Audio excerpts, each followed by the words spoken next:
Hi, I'm Matt Holmes and this is the 2025 Gralloch Route Preview. And I'm Mike Bedford from OGT, proud to be supporting this year's Gralloch.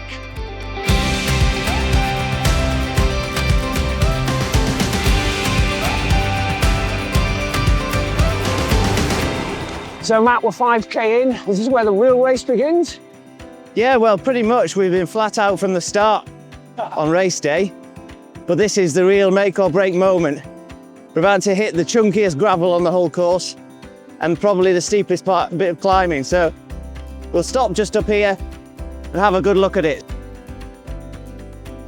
We're at the top of the first climb and I thought we'd just stop and have a look at the rocks so you can know what to expect on race day. We're about 10 minutes, 15 minutes into the race, depending on how fast you've gone. And this is really the decisive part of the first climb. So if you arrive in good time and you can come and check out the course the day before, this is really all you need to see to check your tyre pressures. You know, if you can roll over this stuff without puncturing, you should be fine. Just come and ride this first little bit, check it out, and that's all you really need to see. It's like this for the rest of the race.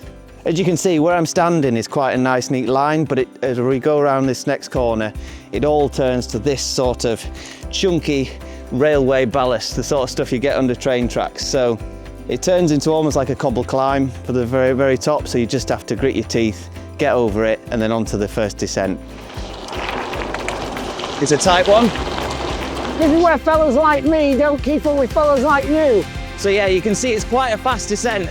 And the bends are not bad, but they're tighter than you would expect. So make sure you take it easy and don't ride beyond your own capabilities.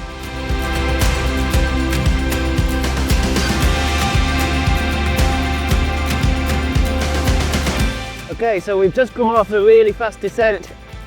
We're about 20 k's into the race, something like that. And this is the only pretty technical part of the course. Okay, so as you can see, things get pretty muddy. So this section is just down by Loch Skerrow. It's about 1 kilometre long. And like I say, this is the only really tricky section of the race. So as long as you're expecting it, you'll be totally fine. Just get through it and then it's back onto nice wide forestry roads after this.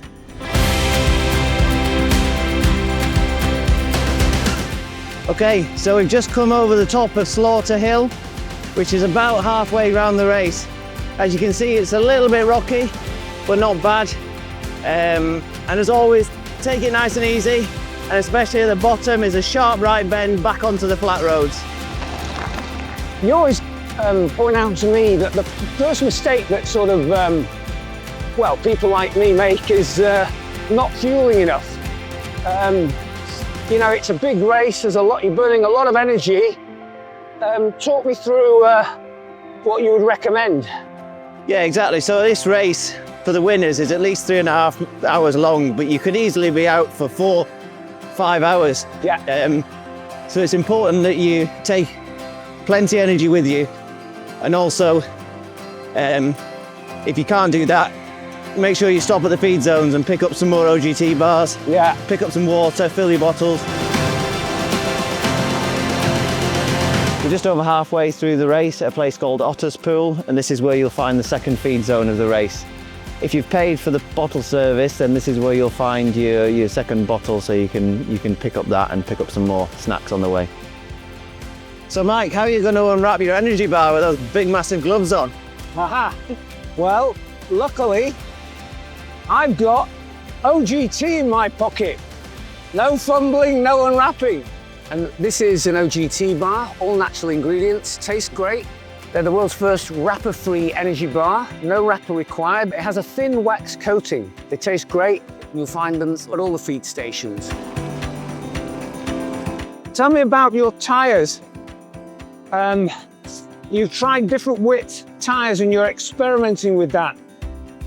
So yeah, I'm on 40 millimeters, but I think for the event, you could easily run 45s. Yeah. For the big chunky rocks. It's more about trying not to puncture than... And what sort of airspeed? Sure. Oh, that's a good question. So I know when I won the race, I had 40 PSI. Yeah. On 40 millimeter tyres. Yeah.